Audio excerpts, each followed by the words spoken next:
How the devil are we? So, apparently, the FBI have been investigating UFOs. Let's have a look. For the first time ever, details coming to light about a secret FBI working group that allegedly investigates unidentified aerial phenomena, or also known as UAPs, UFOs. It's the first time that the group has ever been publicly disclosed, according to Politico. That claim coming from former Navy pilot Ryan Graves. If you remember, he was the first active duty pilot to come forward about regular sightings of UAPs. We heard his whistleblower testimony in front of Congress last year. Graves says the FBI working group is made up. FBI agents who investigate UFOs worried they could be pushed out in possible purge. Yeah, depends on how the administration sees their efforts. Of more than a dozen staff Could be investigating illegals. who, quote, spend much of their time tracking down UAPs. I'm not going there. I now want to bring in Ryan Graves. He's co-founder of Americans for Safe Aerospace. Ryan, it's always a pleasure to have you on the show. I mean, this is the first time the public is learning of this secret group, this probe into UFOs. You've spoken to these agents. Who are they and what exactly are they working on right now? Yeah, absolutely. So these agents have taken upon this responsibility as a part of a bottoms-up approach in order to understand what potential illegalities might be occurring with objects that are operating within our airspace that we're not properly tracking or mitigating. The FBI has both a law enforcement as well as a counterintelligence responsibility. So having objects that are harassing military bases as well as the general public over our national airspace squarely fits within their domain of responsibilities. Yeah. You know, I think a lot of Americans are listening to this segment right now, seeing this headline saying, what, FBI agents, looking into UFOs? How long have they been a group, Ryan, and tasked with investigating them? Well, my understanding is that they kicked off this work in about 2020. We've been engaging with them for the past year and a half. And what that primarily looks like, we receive a lot of reports at Americans for Safe Aerospace, some that might have serious national security implications. I understand the need to understand. I understand the need to understand. Great sentence. Why you would need to know what everything is in the sky, because you've got commercial aircraft, military aircraft, you've got private contractors doing experiments in things like drones, you've got balloons, and it becomes a flight safety risk. I think, to be honest, how many 747s have been downed by a UFO? Probably none. I watch a lot of air crash investigations, and I don't remember ever seeing a segment on UFO bringing down a 747, to be honest. Not saying it won't happen eventually, but I've not. I think it's a clever way of getting the conversation into the forefront of the public by saying we're coming at this from a safety perspective, because then everyone takes that seriously. Who's going to sort of kibosh that idea that we need safety in the skies? But I don't think the reality is we expect that UFOs are going to be downing aircraft anytime soon. And so with the I mean, you imagine how many sightings have been. Yeah, was it 2 years ago then where the Pentagon shot down 4 UFOs? One of them was a Chinese spy balloon, and we saw the video, so we know exactly what it was. But there was another one in Alaska, and they said that it was an object. We shot it down, and we couldn't recover it. And then there was some guy who had a video of him filming them doing a recovery from a distance. Permission of the pilots or the witnesses, we've referred the pilot to interview with these groups such that these agents can then follow up on the reports, gather additional information, talk to additional witnesses, and look for gaps in our national security that they can address for the nation. Mm-hmm. Do you know if they found anything so far? I mean, have they told you anything, any specifics?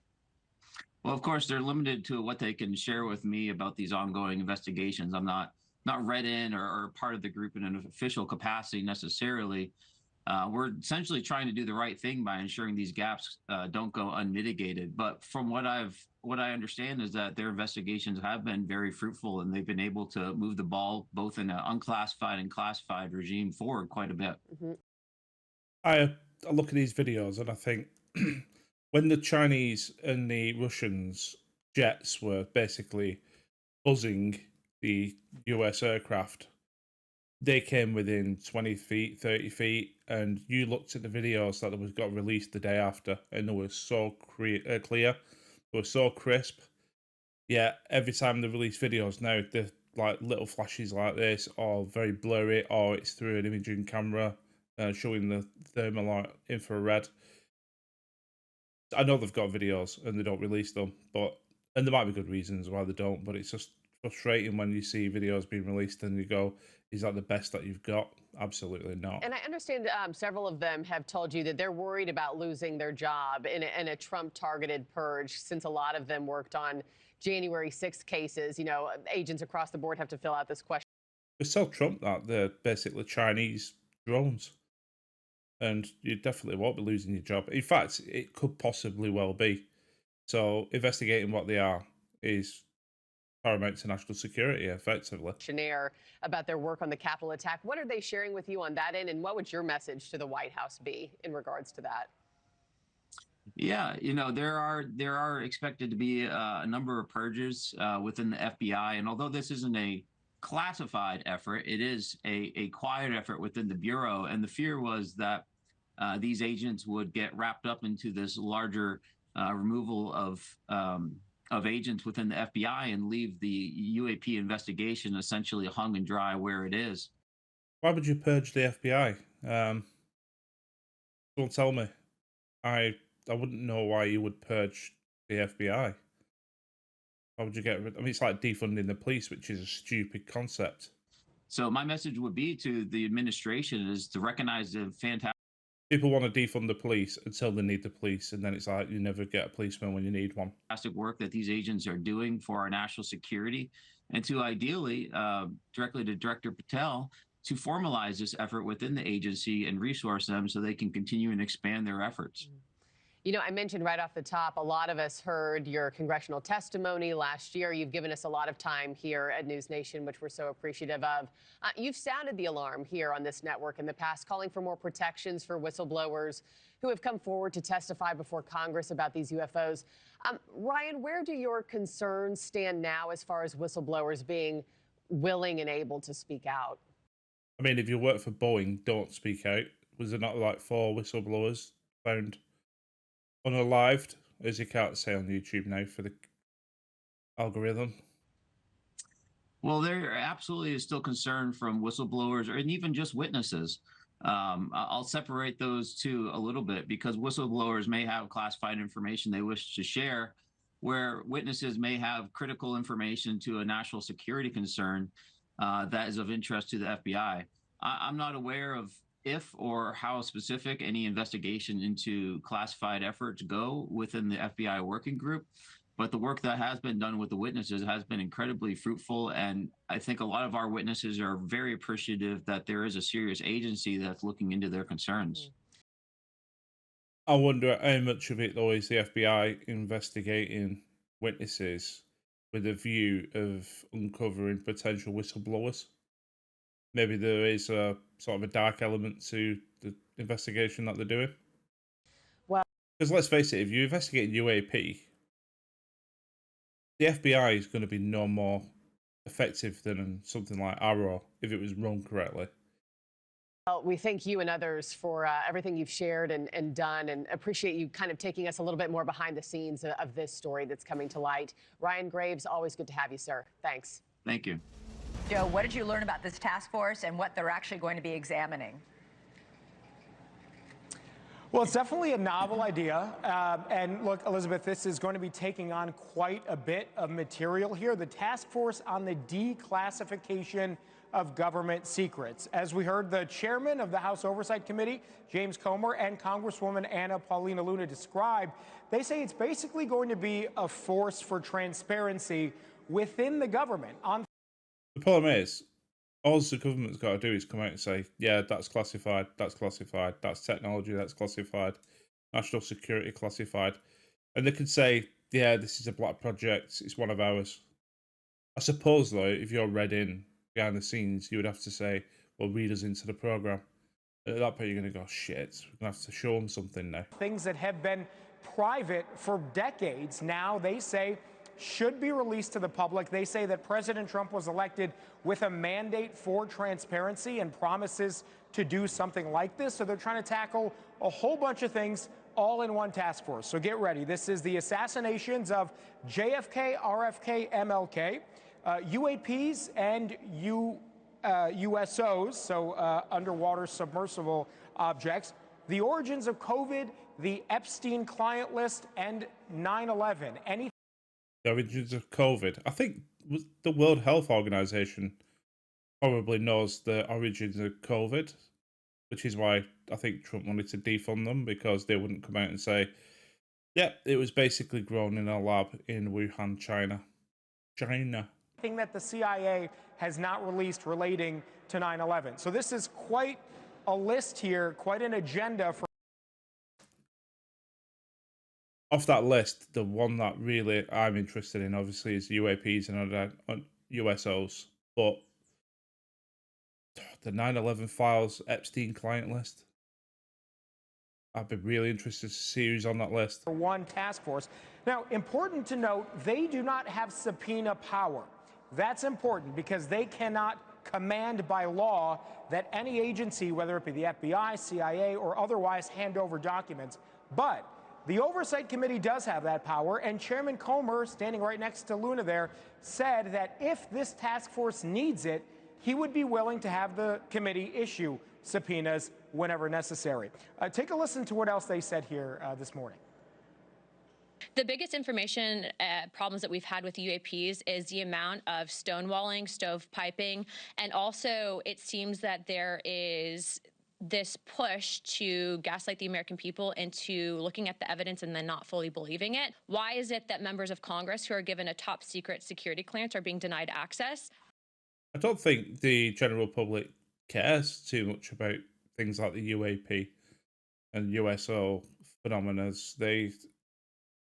You look at it and you go, okay, we think it's aliens. They'll probably go, okay, but I've got to pay the bills tomorrow. And, you know, in America, you've got, is ICE turning up in the neighborhood tomorrow? So I don't think the general public would sort of bat an eyelid. I think most people, if you ask them if they believe in alien life, you probably get a 60-40 split, which is a lot bigger than what it would be maybe 20 years ago. It's all soft disclosure in the end, I think. Maybe there is something to it all, but yeah, I don't think the general public would care. If you ask the general public, would you rather see the 9/11 files or Epstein files compared to UAP and USO files? I guarantee you, it'll be the Epstein files or the 9/11 files. So, Elizabeth, you can imagine a lot of attention on this task force. They say it's going to be very bipartisan, too. Yeah, and they have got about 2 decades worth of work to do if they're going to get to that long list. Joe Khalil. So, Ross, the major question, do you think the I was wondering when they were going to roll Ross out. Pentagon confirming it's investigating the allegations of Jake Barber is a major step forward here?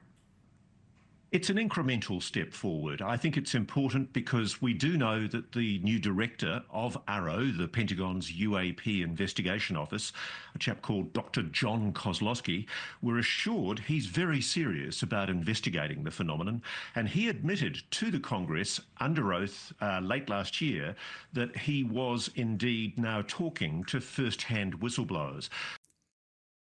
Every time I see the egg video, I just think, oh, I don't know if they should have shown it. I know it could come back and be part of the historical record that, yes, this was something completely alien or NHI as the term is now, but it was so underwhelming. I think the problem was they hyped it up about a week before to say, we're going to show you some new footage and with a whistleblower. And then they basically showed an egg on a string rolling around on the floor. And then a lot of questions came up saying, well, if you're going to be transporting an egg, how come you wouldn't just load it straight onto a flatbed truck? How come you just wouldn't take it to where you're basically the end point? Surely you wouldn't let it just roll around on the floor. Could it be a fuel tank? Could it be a balloon? I don't know. So to get this confirmation now from the Pentagon that they are now indeed investigating is positive. But as Dr. John Kozlowski has said to several people, his powers are very limited. The Pentagon dictates what he's allowed to reveal and what he's allowed to say publicly. Yeah, therefore, it's become less trustworthy. If you're a whistleblower, you're currently working in the establishment, would you go and speak to AARO knowing that the Pentagon's got to approve everything that they say? And there isn't a very proud history, I'm afraid, of the Pentagon wanting to be very forthcoming about what we do believe is a covert UAP retrieval and reverse engineering program. So really, I think a lot depends on the degree of transparency and openness that's permitted by the Pentagon, and a lot of that hangs on the I like how they paused the video and then sort of soft started to zoom in on the egg. Like, that's going to make it more clear of what it is. new administration. It really does rest with the president and also to some degree with the Congress whether or not we're going to get any movement on any further disclosure about this alleged covert program. It's very interesting. I know you say there is very clear intent from senior echelons within the Pentagon leadership to continue to suppress this story. Tell me more about that. Look, there's been for decades, I believe, a covert program where the United States, I do believe, has hid its recovery, its retrieval of non-human technology. There's belief and there's proof. I know he's probably talked to so many people that he can't even actually reveal. Sources, whistleblowers in the background that have maybe not come forward, but when someone says, I believe, it's no more credible than anybody making any other claim. Like, I can claim I'm Bigfoot. Does it make it so?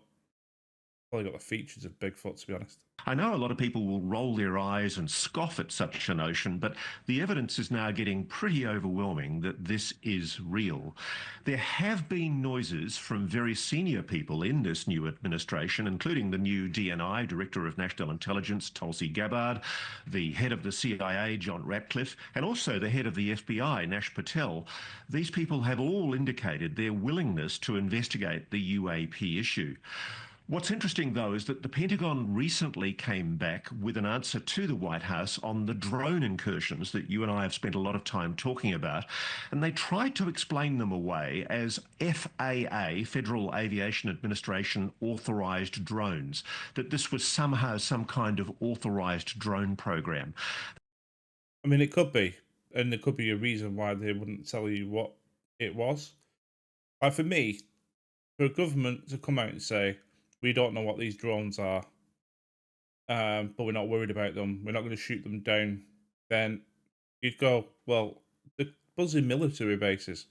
So the only explanation for me that makes sense is that they're military drones and they knew exactly why they were there, and the reason why they were there, they didn't want to release to the general public. Like, for me, searching for a dirty bomb, which is probably the most obvious one for me. That's completely in contradiction to what the FAA said under oath to the Congress in December. So we're getting mixed messages from this new administration, and I'm not confident that we're going to see any degree of transparency.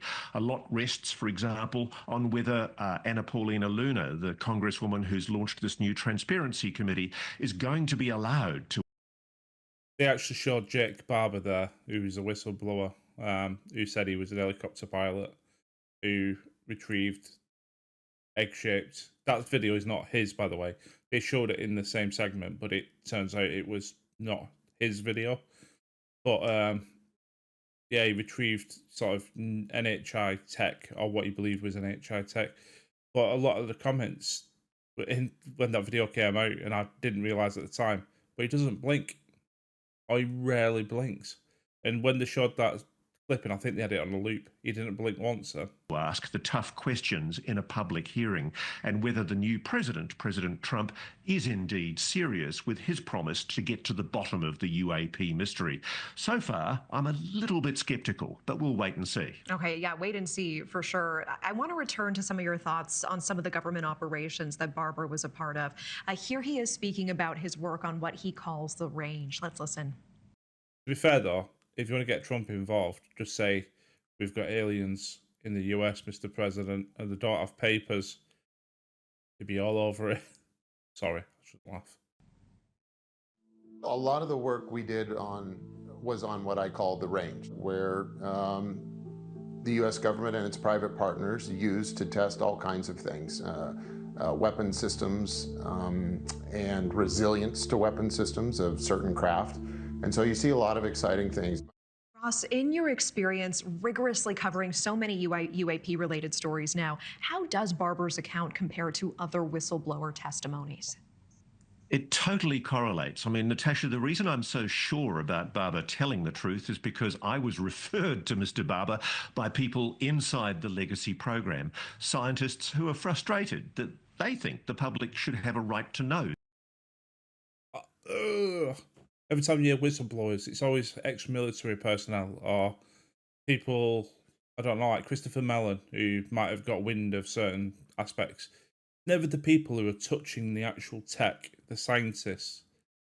You know, the Brent Spinner types from Independence Day, where they've been in a bunker somewhere for 10 years working on alien technology. They need to come forward and go, I've got this PhD, you can check my background, and I worked on this program, and I touched it, and we realised that the materials were not of this earth, and technology, etc., etc.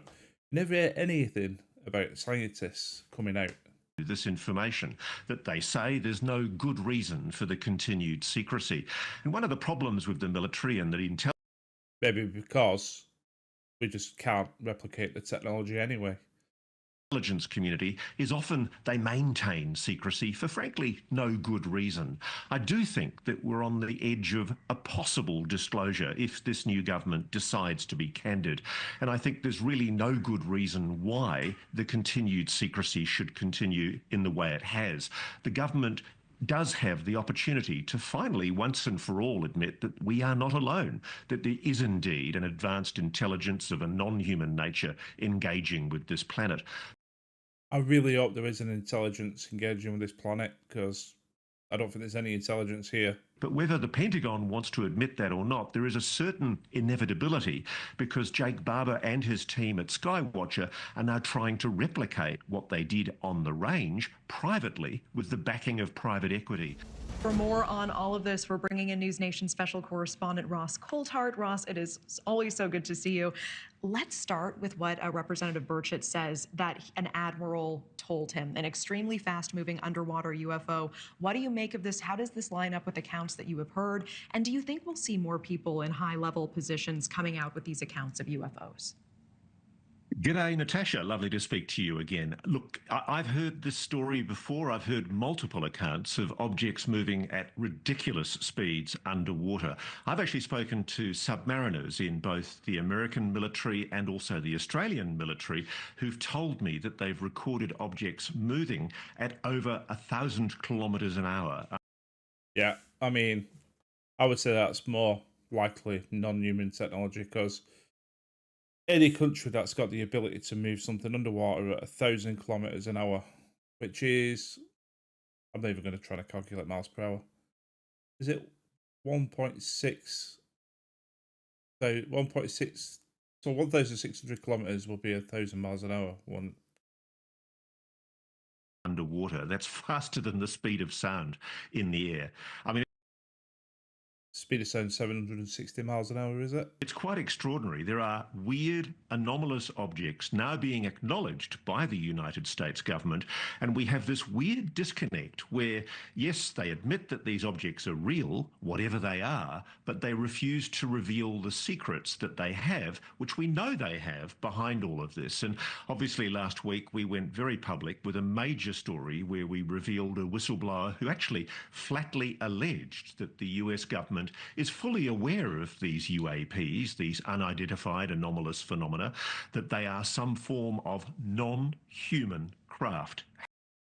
There was a 4chan whistleblower who came out and said there's kind of a, was it an underwater manufacturing facility that basically makes UFOs or UAP to spec. That's why there's different shapes and sizes. It'll serve a purpose and then return. And it's a manufacturing plant that's automated. It was funny because for a while you think, oh, it's just absolutely crazy. And then I think it came out in an interview with Lou Elizondo, where he basically said there was a massive UFO found to be under the water, and it sort of tied in with this 4chan whistleblower. Not saying it's true, but yeah. And apparently it defends itself. So if you get too close to it, it will defend itself, and then it will move different locations. I would think something that massive, it would be hard to hide, but the Earth is 2/3 water, so... Hell of a claim, but he went public and he was backed by multiple colleagues, and the silence from the Pentagon on this in the last few days has been deafening. They've not said a thing. They haven't denied it. All they've done is completely try and ignore it. Yeah, we have Representative Burchett coming on the show tomorrow. Do you have a question for him in particular and others like him? I think the big thing for Tim is, does he think that there's the political will inside the Congress? I'm getting feel-outs at the moment from very senior people. And I can imagine with the state of America at the moment, between, you know, the immigration protests, seems to be like state after state is just eating itself.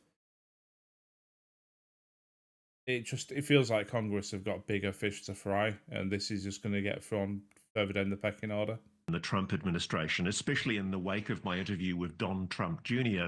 before I did the primetime special, people are contacting me very discreetly from the very highest levels of defence, new intelligence community appointees, and they're asking the question, you know, can we speak to Jake Barber? Is it possible for us to get a briefing from this guy? Can we see the evidence? I think there's been a timidity, there's been a stigma, frankly, attached to this subject for decades, and the intelligence community that wants to suppress this story has used that stigma to try and stop politicians from engaging with it. That jellyfish UAP video, I'm convinced it's just a lot of balloons. It's not doing anything quite interesting. It's cold, so it doesn't have propulsion or any means of propulsion. It's moving at relatively slow speeds. It's not too high. I just think it looks like a balloon. So the big or a series of balloons. Question for Tim is, does he think he can get the numbers, not just with the UAP caucus that he has in the House, but more importantly with the opinion makers, with Marco Rubio, who's previously spoken out about the issue before he became, of course, the Secretary of State in this new administration. He's indicated that he's aware of first-hand whistleblowers, and now, of course, one of those first-hand whistleblowers has come forward. I'm aware because I'm talking. That also looks like a man in a jetpack. To some of them, there are senior people in defence and intelligence who want you all to know the truth about this story. But there's a logjam in the Congress. What's needed is for the Congress to indicate that there's a political will. And that's where Tim and his colleagues come in. They've done a great job in that. When he calls it the Congress, is that the right terminology? Because every time I've heard other people or other news outlets talking about Congress, they always call it to let Congress know, or Congress do this, not the Congress. The House, but are the people who are the key influencers, the key opinion leaders on the key committees, are they going to let these questions be asked in either private or public forum? The Pentagon says it has officially cracked one of its most high-profile UFO investigations, revealing in a hearing on Capitol Hill it was nothing more than a trick of the eye.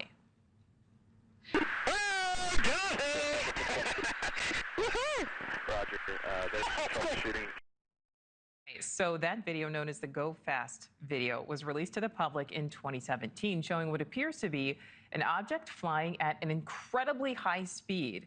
The object was recorded off the East Coast in 2015 by a fighter jet from the USS Theodore Roosevelt.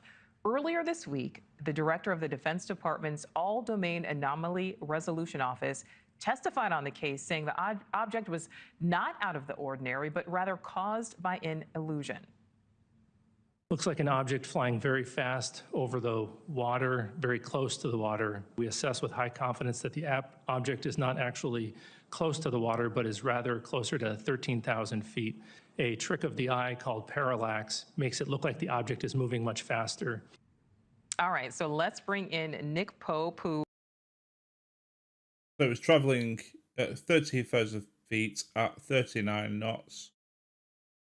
So it could be a balloon. Birds fly that high, to be honest. Formerly worked for the British Ministry of Defense investigating UFO phenomenon. Nick, thank you so much for your time on this. So I want to talk about this hearing earlier this week. This was the first time we heard publicly from the new director of AARO, John Kozlowski. And I also want to play part of what he said in his nearly 40 minutes of testimony. All right, it sounds like we don't have that sound. We'll try to get that. But Nick, what is your understanding of the activities of this all-domain anomaly resolution office? And also, what do you make of the fact that there was this closed-door session prior to the hearing? Well, I think the closed-door session is very interesting because it shows that whatever people say in public, part of this subject is still highly classified. And of course, we can speculate what that might mean.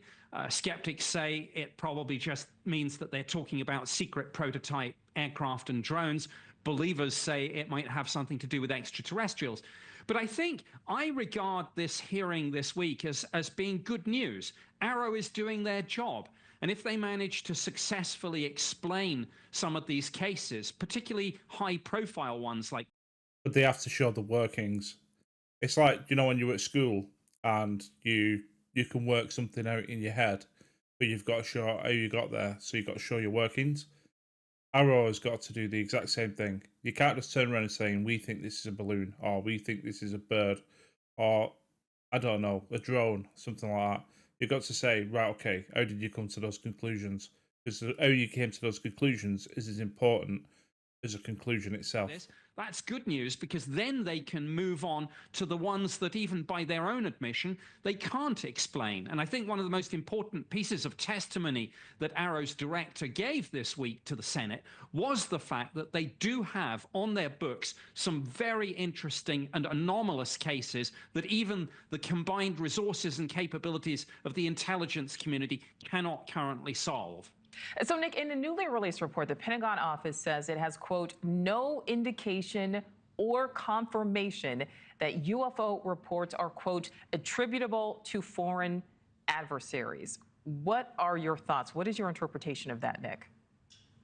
Well, that's interesting because, again, as I mentioned, one of the popular theories about these objects is that some of them are secret prototype aircraft, missiles, and drones, perhaps being operated by adversaries like China or Russia. Yeah, I could believe that's the case in some cases, that it's prosaic explanations. It's a worry. The biggest worry for me is if you've got someone like China that can basically drop from 80,000 feet down to sea level, hang around for a few hours, and then zip back up again, or travel at hundreds of miles an hour underwater.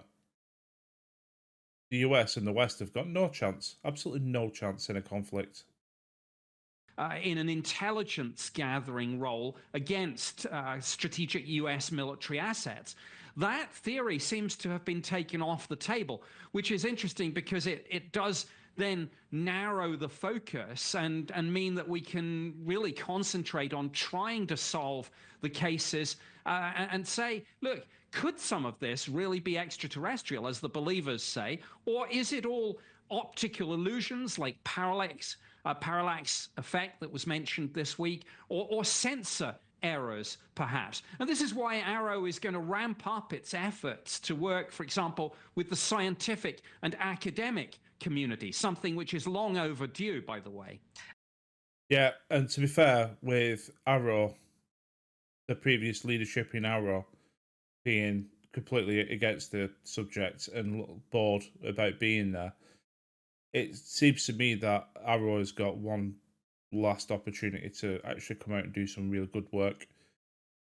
Otherwise, I think they'll just get defunded and disbanded, because you can't just keep coming out saying there's nothing to this, there's nothing to see here, and then trying to explain things away.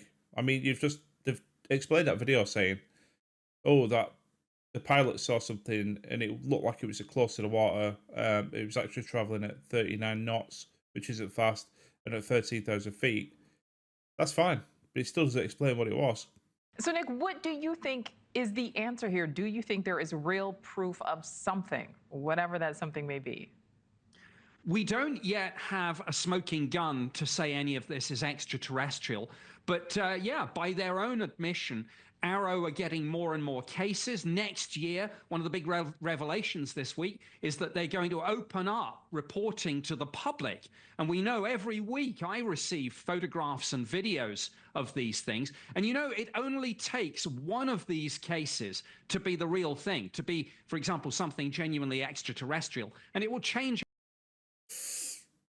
Keeps using the word extraterrestrial, and I think the way going about this now is NHI, non-human intelligence, because it's been framed in a way that if you say the words extraterrestrial and they believe that it's interdimensional, if you ask the question directly to someone on the stand and go, "Do you think this is extraterrestrial?" they'll go, "No," and they might be telling the truth because it's actually interdimensional, which isn't extraterrestrial in terms of aliens from another planet. God, it's all semantics though, isn't it, really? Our world forever. But yeah, 99% of these things have conventional explanations. Let's eliminate those and see what we're left with. Interesting segment. It'd be good to know, though, wouldn't it? Before I die, what's going on. Imagine, like, I get to about, I don't know, 90-year-old, and I'm there on my deathbed, and then someone says, "Oh, did you see that they've actually, the president," I don't know who it is at that point, but the president, probably Trump again, Trump come out and he's basically said, "We are finally revealing the truth," and yeah, it's all bollocks. There's nothing to it. That would be a big come down, wouldn't it? I think the mystery deepens. Yeah, it doesn't feel like we're moving the needle any closer to an answer, to be honest.